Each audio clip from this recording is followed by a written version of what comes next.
Erokamano Lidio Keyo kuom Leopoldno. Yiero ma adundo e kuonde od buche ariyo kod kombe senate ariyo koro limbo bang' ne gwelo joma ne omako kombego kaka jatend migepe gi jatend piny William Ruto to kod yiero mar mane en seneta ma Bungoma Moses Wetangula kaka jakom od bura mamalo. Reporter marwa Millicent Adhiambo miyo waler mathoth. Ndalo ang'wen mokalo, jatend piny owacho William Ruto ne olieko jotend migepe ma ogombo tiyogo e piny owacho mare. Jod bura ariyo kod seneta achiel ne oyudo gwel mar bedo jotend migepe. Ministry of Defense, the Honorable Aden Duale, Ministry of Water, Sanitation and Irrigation, the Honorable Alice Mudhoni Wahome. Okang' makama koro kelo yiero madundo manyalo timore sa asaya chakre sani nyaka chop giko igani.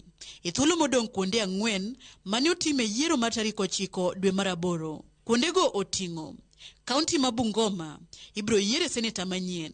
Elgeyo Marakwet bende ibro yiere seneta.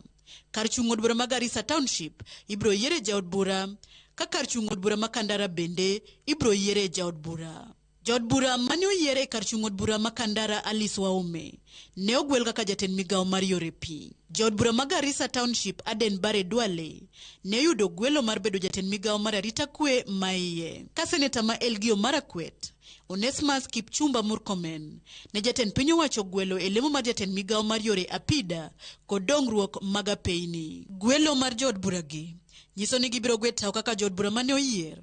Ka oboke ma kamago gibiro chwalo ne jokombe mag od bura mekgi ma bang'e biro ndiko ne jakom duol mochung' ne kiewo kod yiero pacho ka Wafula Chebukati ma biro lando thuolo e kombego ma bende biro riwo kom seneta ma Bungoma ma yande odong' thuolo bang' yiero mar Moses Wetangula kaka spika mar od bura mamalo.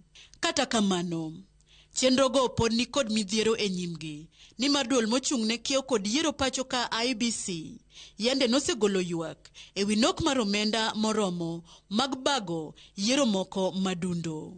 Jakom duol mar IBC Thurka Wafula Chebukati e kinde ma okalo ne ogolo ywak e nok mag omenda moromo mag tawo yiero moramora madundo mopogore gi yiero maduong'. This amount we're asking for is actually the bare minimum, and we're urging National Treasury to provide sufficient funds so that the activities of the Commission in managing the elections are not disrupted. Eseche gima koro jopiny e gwenge ma yiero makamagi limbo e nyaka sani ikore ne yiero makamago. Penjo makoro ganda mathoth penjore en kaka duol mar IBC dhi tayo yiero go ka onge omenda moromo kirango yiero mokalo ne ji odhi yiero ka IBC yuagore mar omenda maromo bilion 14. Millicent Adhiambo, Ramogi TV.